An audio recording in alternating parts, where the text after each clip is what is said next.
조선시대 한양도성 어머니를 여의고 49제를 지내던 한 선비가 있었습니다.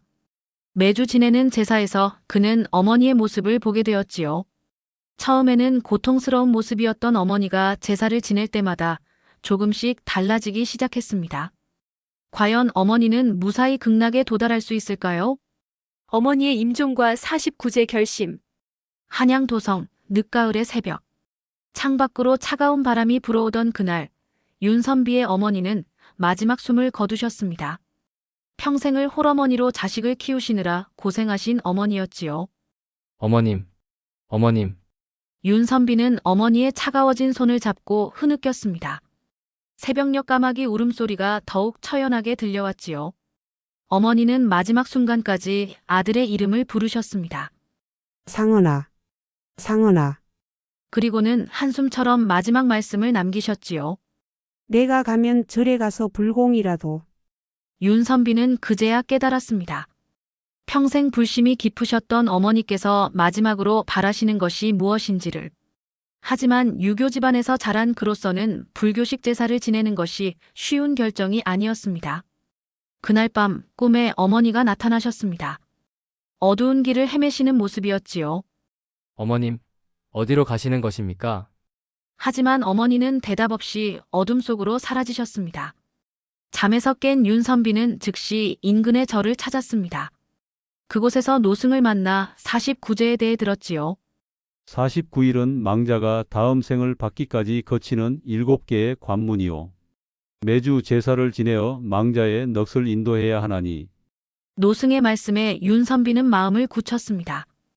유교의 예법을 따르는 것도 중요하지만 어머니의 마지막 소원을 들어드리는 것이 진정한 효도라 생각했기 때문입니다. 부디 어머님의 49제를 잘 준비해 주십시오. 망자를 위한 천도제는 정성이 가장 중요하오. 특히 매주 드리는 제사에는 간절한 마음을 담아야 하느니. 그렇게 윤선비의 49일간의 여정이 시작되었습니다. 어머니의 영혼을 극락으로 인도하기 위한 마지막 효도의 길이 열린 것이었지요. 초제 첫째 주 고통스러운 망자의 모습. 새벽녘 목탁 소리가 울리는 가운데 초제가 시작되었습니다. 윤선비는 정성스레 준비한 제물을 차리고 향을 피웠습니다. 망자의 너짓이여. 스님의 독경이 시작되자 법당 안에 잔잔한 울림이 퍼졌습니다. 그때였습니다. 춥다. 너무 춥구나. 어디선가 어머니의 목소리가 들려왔습니다.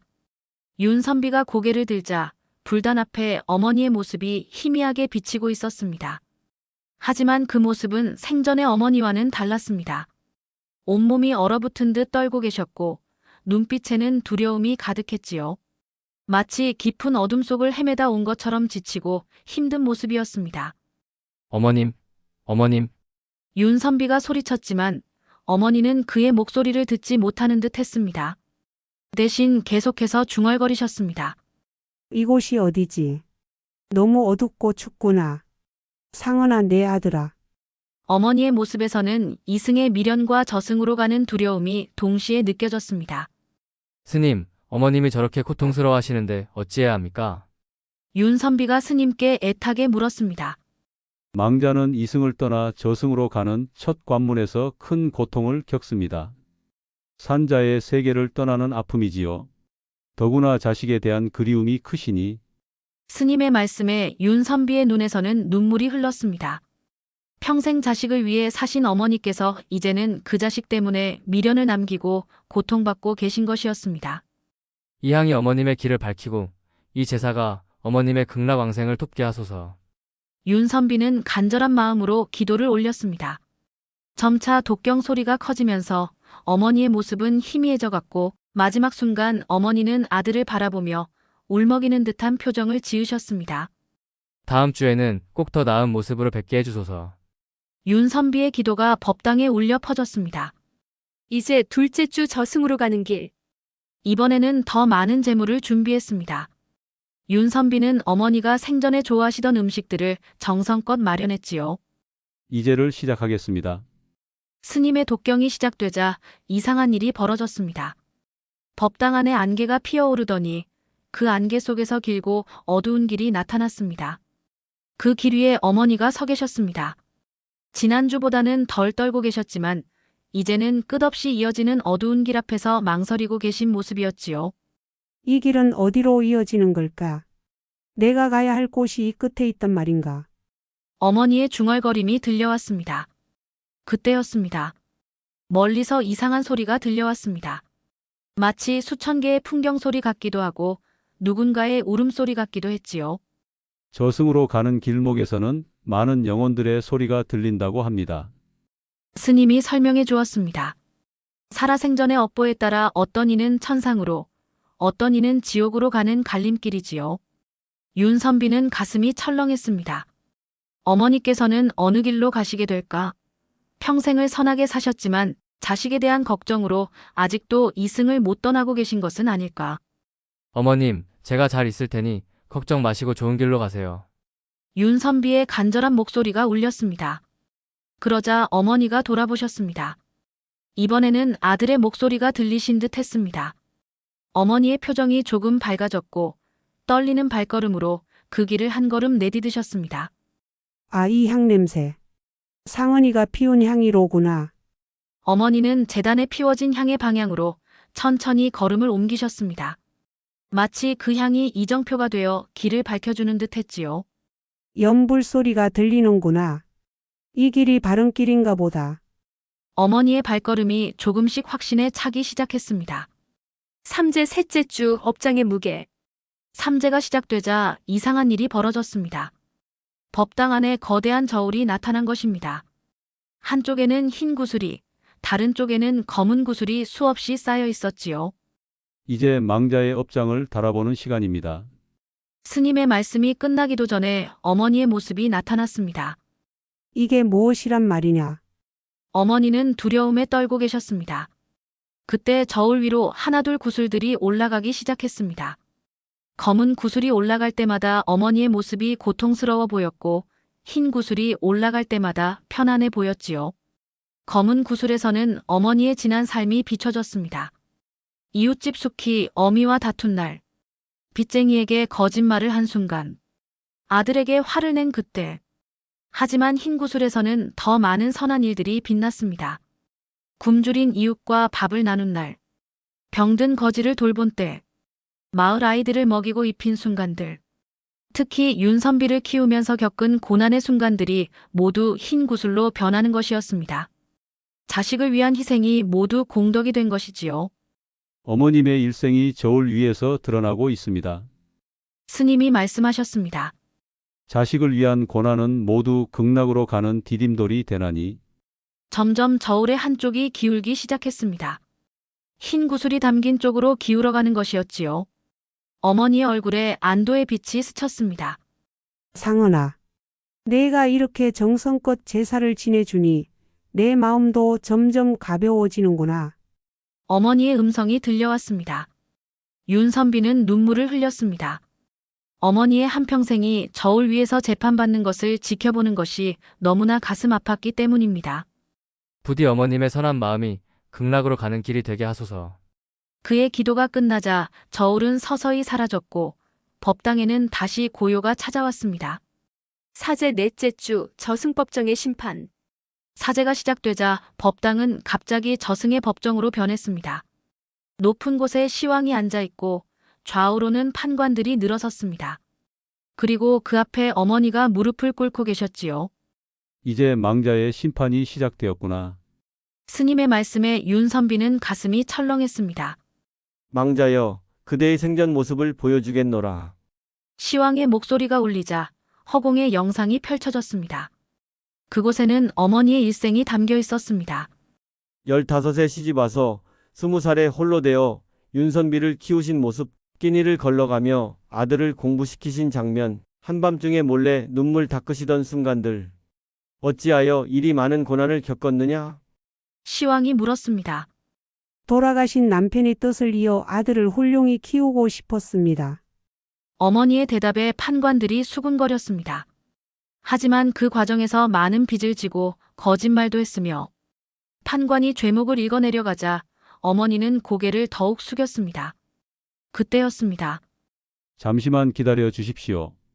법당에서 독경하던 스님의 목소리가 저승법정까지 울려 퍼졌습니다. 이 망자의 아들이 지극한 정성으로 사제를 올리고 있나니 그 공덕을 함께 살펴주시옵소서. 시왕은 고개를 끄덕이고 다시 허공을 보았습니다. 이번에는 윤선비가 49제를 준비하는 모습이 비춰졌습니다. 밤새 경전을 베끼고 정성껏 제물을 준비하고 매일 새벽 예불을 드리는 모습이었지요. 아들의 효심이 어머니의 업장을 씻어주는구나. 시왕의 말씀에 어머니의 눈에서 눈물이 흘렀습니다. 내 아들아. 이렇게까지 해주다니. 어머니의 모습이 점점 밝아지기 시작했습니다. 오제 5째 주 지옥문의 시험. 오제가 시작되자 법당 안에 음산한 기운이 감돌았습니다. 어둠 속에서 커다란 철문이 나타났고 그 앞에 어머니의 모습이 보였습니다. 이것이 바로 지옥문이로다. 스님의 말씀에 윤선비의 등골이 오싹해졌습니다. 모든 망자는 극락으로 가기 위해 반드시 지옥문을 통과해야 하나니 스님의 독경 소리가 울리는 가운데 지옥문이 천천히 열리기 시작했습니다. 문이 열리자 지옥의 모습이 드러났습니다. 끓어오르는 기름 가마, 날카로운 칼산, 얼음 지옥. 그 속에서 수많은 영혼들이 고통받고 있었지요. 두렵구나. 너무 두렵구나. 어머니가 떨리는 목소리로 말씀하셨습니다. 그때 지옥문 앞에 염라대왕이 나타났습니다. 망자여, 내가 지은 업보에 따라 이 문을 통과할 수 있는지 시험하겠노라. 염라대왕은 손을 들어 허공을 가리켰고 그곳에 3개의 환영이 나타났습니다. 첫 번째 환영에서는 굶주린 거린이 어머니께 쌀을 구걸하고 있었습니다. 당신이라면 어떻게 하겠느냐? 저 거린에게 쌀을 나누어 주겠습니다. 비록 적은 양이지만. 어머니의 대답에 첫 번째 환영이 사라졌습니다. 두 번째 환영에서는 아이를 업은 여인이 빚을 독촉받고 있었습니다. 이 상황에서 어찌하겠느냐?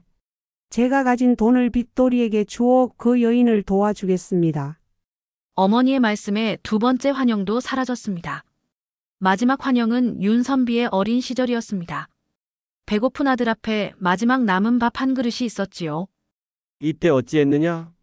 아들에게 밥을 주고 저는 며칠을 굶었습니다. 그 순간 지옥문에서 눈부신 빛이 뿜어져 나왔습니다.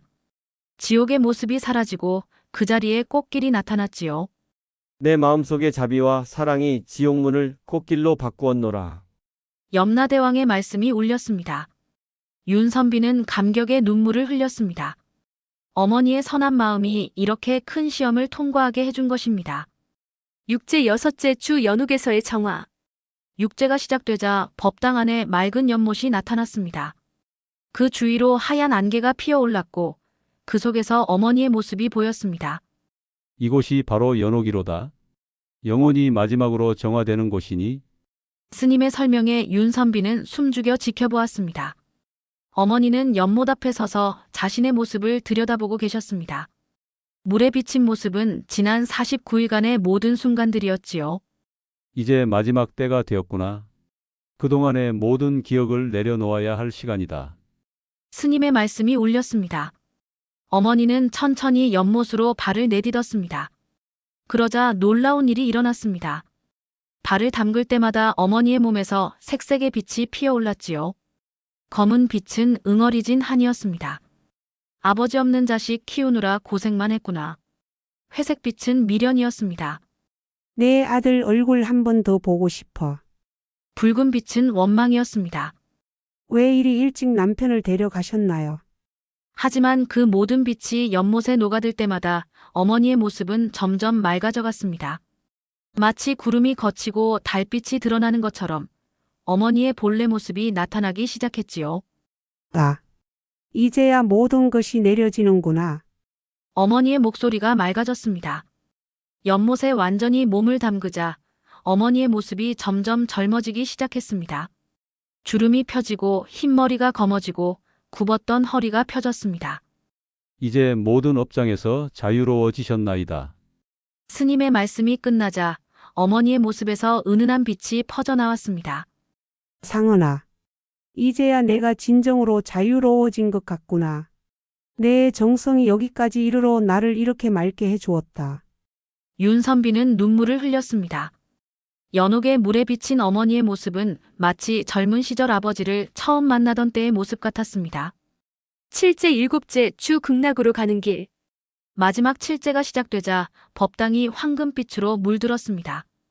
허공에서는 천상의 음악이 울려 퍼지고 은은한 꽃향기가 가득했지요. 아, 이것이 바로 극락으로 가는 길이로구나. 스님의 말씀에 윤선비는 숨을 죽였습니다. 그때 구름이 걷히며 놀라운 광경이 펼쳐졌습니다. 칠색 무지개가 하늘로 이어져 있었고 그 위로 연꽃이 한 송이씩 피어나고 있었습니다. 그리고 그 길 앞에 어머니가 서 계셨지요. 어머니의 모습은 완전히 달라져 있었습니다. 젊고 아름다운 모습이었지만 동시에 성스러운 기운이 감돌았습니다. 흰 도포자락이 바람에 나부꼈고 얼굴에는 평화로운 미소가 어려 있었지요. 상은아, 어머니가 마지막으로 아들을 불렀습니다. 이제 나는 가야 한다. 그동안 내가 지내준 49제 덕분에 이렇게 좋은 길을 걸을 수 있게 되었구나. 하늘에서는 꽃비가 내리기 시작했고 멀리서 천상의 봉황이 날아오는 모습이 보였습니다. 어머님, 윤선비가 울먹이며 말했습니다. 이제는 더 이상 울지 마라. 내 정성이 나를 극락으로 인도하였으니 이보다 더 큰 효도가 어디 있겠느냐. 어머니의 발걸음 아래로 연꽃이 피어났고 걸음을 옮길 때마다 은은한 종소리가 울렸습니다. 그것은 마치 극락에서 어머니를 맞이하는 소리 같았지요. 가끔 딸 밝은 밤에 내 꿈에 찾아가마. 그때는 밝은 모습으로 만나자꾸나. 어머니의 마지막 말씀이 울렸습니다. 점점 어머니의 모습이 빛나기 시작했고 그 빛은 너무나 눈부셔서 더 이상 바라볼 수 없을 정도였습니다. 마침내 어머니는 무지개 다리를 따라 천천히 올라가셨고 멀리서 아미타불의 환영이 어머니를 맞이하는 것이 보였습니다. 나무 아미타불. 스님의 독경 소리가 울리는 가운데 윤선비는 마지막 배웅을 했습니다. 그의 눈물은 이제 슬픔이 아닌 기쁨의 눈물이었지요. 마지막 천도제, 달이 떠오르는 저녁의 큰 법당. 이제 49일간의 여정을 마무리하는 마지막 의식이 시작되었습니다. 큰 법당에는 100개의 등불이 켜져 있었고 향 연기가 하늘로 피어올랐습니다. 오늘은 망자의 극락 왕생을 확인하는 마지막 의식입니다. 주지 스님의 말씀에 모인 스님들이 연부를 시작했습니다. 법당 안에는 윤선비가 49일 동안 정성껏 준비한 모든 것들이 차려져 있었습니다. 매일 밤 베낀 경전, 매주 올린 제물, 그리고 어머니의 영정 앞에는 49송이의 흰 연꽃이 놓여 있었지요. 이제 마지막 천도를 시작하겠습니다.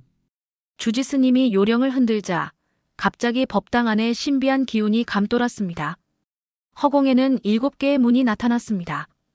각각의 문에는 지난 49일간 어머니가 지나온 길들이 비춰졌지요. 첫 번째 문에는 어둠 속을 헤매던 모습부터 마지막 문에는 극락으로 향하던 모습까지 엄마니 반매웅. 100명의 스님들이 동시에 진언을 외우자 7개의 문이 모두 활짝 열렸습니다. 그 너머로 서방 정토의 장엄한 모습이 비춰졌고 그곳에서 어머니가 연꽃 위에 앉아 미소 짓고 계셨습니다. 어머님, 윤선비가 영정 앞에 무릎을 꿇었습니다. 그때였습니다. 허공에서 갑자기 금빛 꽃비가 내리기 시작했고 법당 안은 아미타불의 정토와 이어진 듯 했습니다. 100개의 등불이 일제히 밝게 빛났고 은은한 향기가 가득했지요. 이제 망자께서 완전한 해탈을 이루셨습니다. 주지 스님의 말씀이 울렸습니다. 윤선비의 눈에서는 감사의 눈물이 흘렀습니다. 49일간의 긴 여정이 마침내 끝나고 어머니께서 진정한 평화를 찾으신 것입니다. 나무 아미타불. 모든 스님들의 독경 소리가 하나로 어우러져 법당을 울렸고 그 소리는 마치 천상의 음악처럼 들려왔습니다. 어머니의 편지. 천도제를 마친 다음 날 어머니의 방. 윤선비는 어머니의 유품을 정리하기 위해 방 안으로 들어섰습니다. 구석구석 어머니의 채취가 남아있는 이 공간에서 그는 마지막 인사를 드리고 싶었지요. 장롱 깊숙한 곳에서 낡은 보자기 하나를 발견했습니다. 조심스레 풀어보니 그 안에는 편지 한 통과 함께 오래된 물건들이 들어있었습니다. 상은아, 편지를 펼치자 어머니의 떨리는 글씨체가 보였습니다. 내가 이 편지를 읽을 때면 나는 이미 이승에 없겠구나. 미안하다. 내게 좋은 것만 남겨주지 못해 미안하구나. 보자기 안에는 윤선비의 어린 시절 물건들이 하나하나 정성스레 쌓여 있었습니다. 처음 신었던 아기 신발, 첫 글씨를 쓴 종이, 과거 시험을 준비하며 밤새 공부할 때 사용하던 낡은 촛대. 이것들은 내 인생의 순간순간을 담은 보물이란다. 힘들 때마다 이걸 만지며 얼마나 많은 위로를 받았는지 모른다. 내가 태어나서부터 장성하기까지 모든 순간이 내겐 축복이었어. 편지는 계속되었습니다. 49제를 지내달라는 마지막 부탁을 했구나. 불가의 자식도 아닌 내가 이런 부탁을 들어줄지 걱정이었다. 하지만 나는 안다. 내가 반드시 내 마지막 소원을 들어줄 것을. 그것이 내 효심이니까. 윤선비의 눈에서는 뜨거운 눈물이 흘렀습니다. 49일의 시간. 그 시간 동안 나는 이제껏 하지 못한 말을 전하고 싶구나. 고맙다는 말, 사랑한다는 말, 미안하다는 말. 편지 끝에는 작은 글씨로 마지막 말이 적혀 있었습니다. 이제 나는 좋은 곳으로 가렵니다. 너를 지켜보며 부처님 앞에서 매일 기도할 테니 너무 슬퍼하지 말거라. 내 아들아. 극락왕생하는 어머니. 그날 밤 달이 유난히 밝은 법당 앞. 편지를 읽고 난 윤선비는 마음을 가눌 수 없어 다시 절을 찾았습니다. 법당 앞 마당에 홀로 서서 달을 바라보고 있을 때였습니다. 갑자기 달빛이 이상하게 흔들리더니 하늘에서 오색 찬란한 빛이 내려오기 시작했습니다. 그리고 그 빛 속에서 아름다운 음악 소리가 들려왔지요. 상은아, 눈부신 빛 속에서 어머니의 모습이 나타났습니다. 이제는 완전히 다른 모습이었습니다. 연꽃 위에 앉아 계신 어머니는 마치 관세음보살을 닮아 있었고 온몸에서는 금빛 광채가 났습니다. 어머님, 윤선비가 놀라서 앞으로 달려나갔습니다. 내 아들아, 너의 정성으로 이렇게 좋은 곳에 왔단다. 이곳은 서방 정토. 아미타 부처님이 계신 극락이란다. 어머니의 주위로 천사들이 날아다니고 맑은 연못에서는 연꽃이 피어올랐습니다. 하늘에서는 꽃비가 내리고 멀리서 천상의 음악이 울려 퍼졌지요. 보아라. 이곳에는 고통도 없고 슬픔도 없단다. 매일 아침 연꽃이 피어나고 저녁이면 아미타 부처님의 설법을 듣는단다. 어머니의 모습은 너무나 행복해 보였습니다. 생전의 모든 고통과 근심이 사라진 채 완전한 평화를 얻은 모습이었지요. 걱정하지 마라. 이제 나는 참 행복하단다. 내가 지내준 49제 덕분에 이런 좋은 곳에 오게 되었으니 이보다 더 큰 효도가 어디 있겠느냐. 그때였습니다. 멀리서 아미타 부처님의 모습이 나타나시고 천상의 보살들이 어머니를 맞이하러 오는 것이 보였습니다. 이제 가봐야겠구나. 하지만 걱정 말거라. 달 밝은 밤이면 이렇게 너를 보러 올 테니.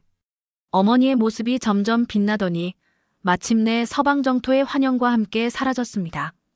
하늘에는 7색깔의 무지개가 걸렸고 법당의 종소리가 은은하게 울렸습니다. 후세에 전해지는 49제의 의미.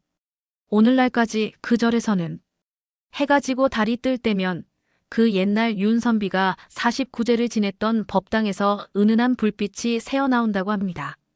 지금도 누군가 망자를 위해 정성껏 제사를 지내고 있기 때문입니다. 49일이라 참 긴 시간이지만 망자를 위한 마지막 정성이라 생각하면 하루하루가 소중하답니다. 현재 그 절의 주지스님은 말씀하십니다. 법당 한켠에는 윤선비의 이야기가 전해지고 있습니다. 어머니를 위해 49제를 지내던 그의 효심, 그리고 극락에 이른 어머니의 이야기가 방문객들에게 감동을 전해주고 있지요.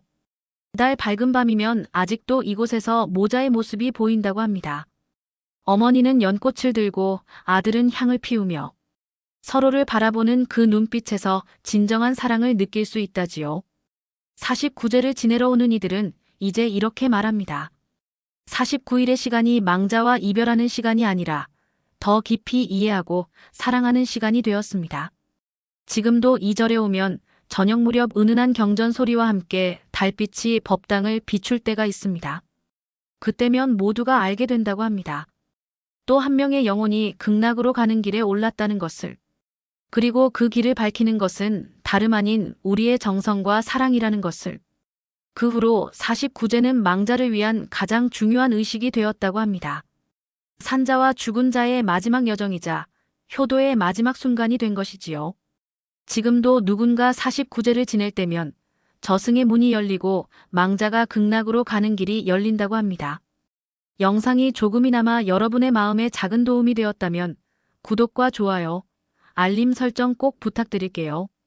밤이면 절에서 들려오는 목탁 소리는 어쩌면 누군가의 어머니가 극락으로 가는 길을 인도하는 소리일지도 모릅니다. 우리의 정성이 망자의 마지막 길을 밝히는 등불이 된다는 것을 이 이야기는 전해주고 있습니다.